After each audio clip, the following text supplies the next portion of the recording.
It feels like home, home, home. It feels like home, home, home. It feels like home.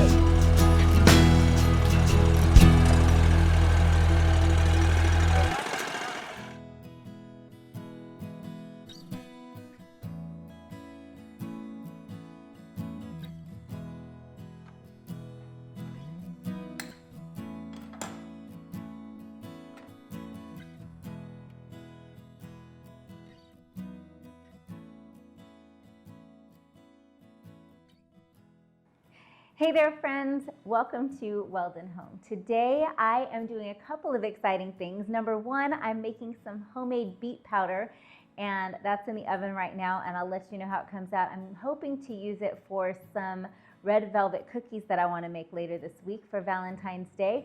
But today I'm making my honey some red velvet cake, which is absolutely amazing. I actually made it for a friend of ours for their wedding and it was a stack cake. I don't know, maybe even taller than this. I had to stand on multiple chairs to get up and decorate it, but it was stunningly gorgeous and fresh tasting. It's got a hint of citrus in the frosting, and it's absolutely delicious.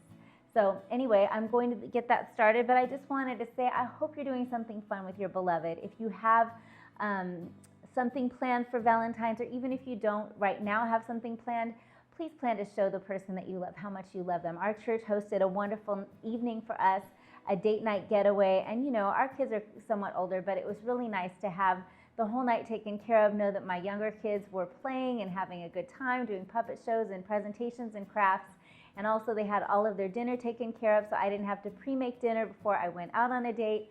It was just so wonderful and so nice. And so my husband and I got to do that. We went to one of our favorite restaurants called Hello Sailor here in North Carolina, right on the water on Lake Norman, and it is just a fun and romantic getaway spot. We had a great time. But let's get started with our red velvet cake. In this bowl right here, I have 12 ounces of flour and 14 ounces of sugar, and I've already whisked it together. And to that, I'm going to add 2 tablespoons of cocoa powder.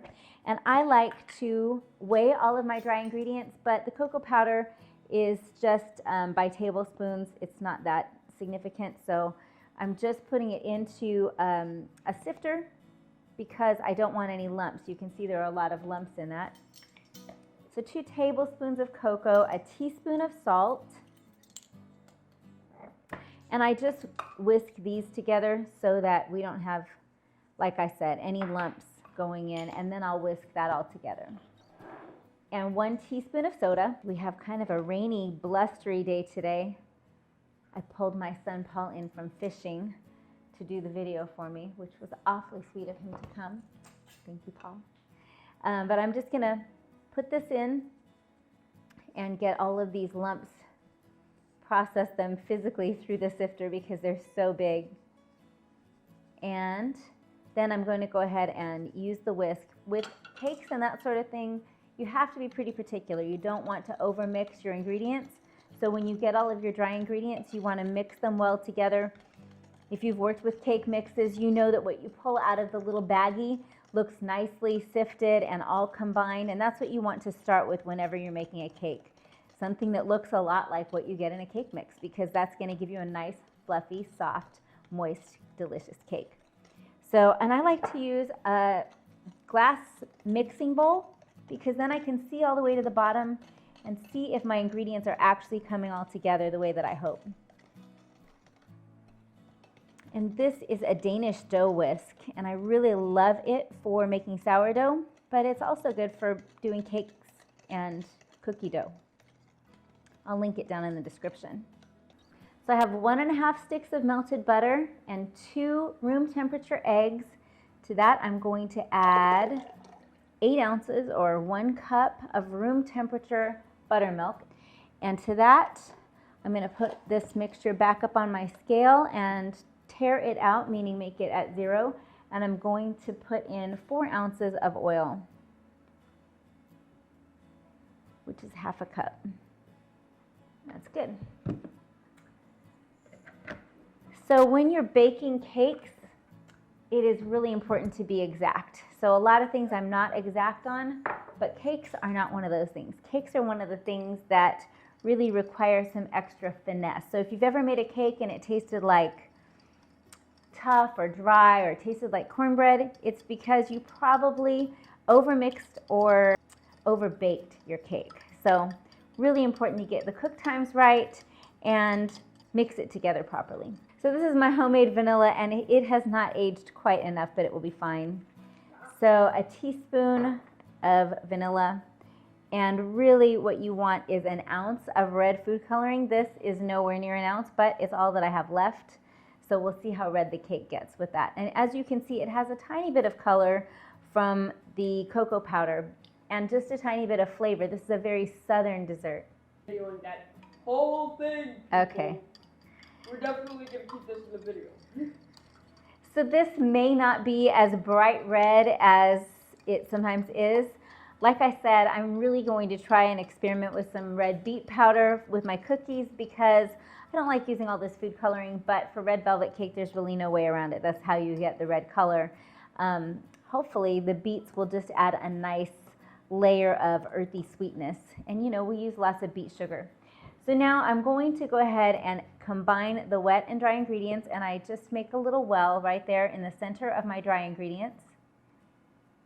And then I add this gorgeous red emulsion. And you can see this doesn't require any special equipment at all. I'm just going to mix it all together with my fork.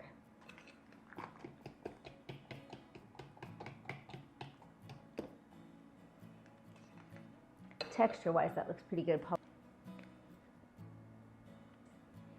And it would be a little redder if I had more red food coloring, but this is going to be just fine. It does look festive. I literally just went to the grocery store today, and I hate the idea of having to go back just for red food coloring.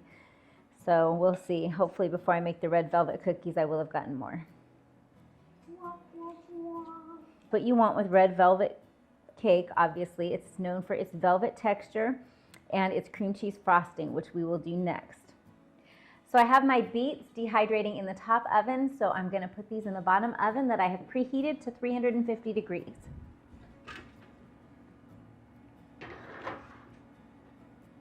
And you want them to go about in the middle of the oven. And then I'll go ahead and hit the timer for 21 minutes. And that's what I'll check on. I like cake batter a lot. It's delicious. Every oven is different, even my top oven to my bottom oven. So I'll go 1 more minute and a half, but I always go ahead and turn the timer on because I'll get busy doing something else and then I'll be like, oh my gosh, it's been 3 more minutes, or it's been 5 more minutes. So that's how the nature of things around here is that there's one thing going on to another, and I'm sure that's the same way at your house. So I always just put the timer on anyway. So I'm getting ready to do some freshly milled flour for you guys. And we just got our very first order from Azure Standard, so I'm excited to give it a try. There's nothing worse, in my opinion, than an overdone cake. That's still leaving. Can you see the little depression there that I just left with my finger? We don't want that to happen. This one looks like it's pretty done, which is funny because they're in the same oven. I'm going to go ahead and pull that one and give that one another minute. So it's important, you just have to watch your stuff. It's not an exact time thing. It's really how cold is the day? How wet was the day? You have to just look out and try and determine when the cake is actually done, and you can only do that by checking it. You can't just say it's exactly 21 minutes or it's exactly 24. That's why you get a range. So I'm just showing you how to check for doneness. And with this cake, I'm going to go ahead and pull it. I would rather have it be underdone than overdone. And so the very first thing I'm going to do once I pull it from the oven is run a knife around the outside. So you can see I did that with this one here. Now I'll run a knife around the outside here. Just like that. And now we'll let them cool for about 5 minutes, and then I'll turn them out onto a little rack and let them cool completely.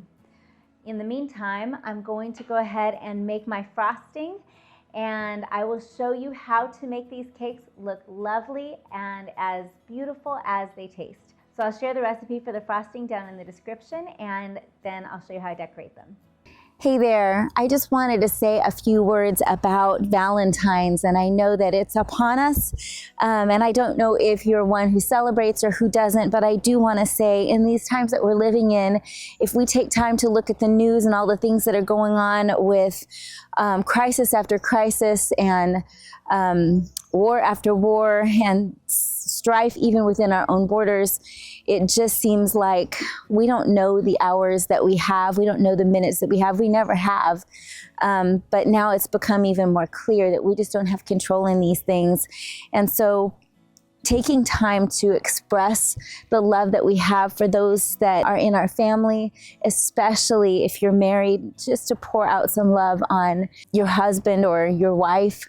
It's so important. You know, these days that we have are numbered. I just want to take a minute and tell you how much it means to me that my husband takes time to take me out for a date, to lavish me with love, to encourage me with his words. And so I hope that you're doing that with the people that you love and telling them how much they mean to you, because we don't know how many days we have. We don't know how many breaths are left in our lungs. This is an opportunity for us to show each other and tell each other how much we mean to each other. So take this Valentine's, make something special, make a good memory, make it as special as you can for your kids if you have children. Make love the center of your day.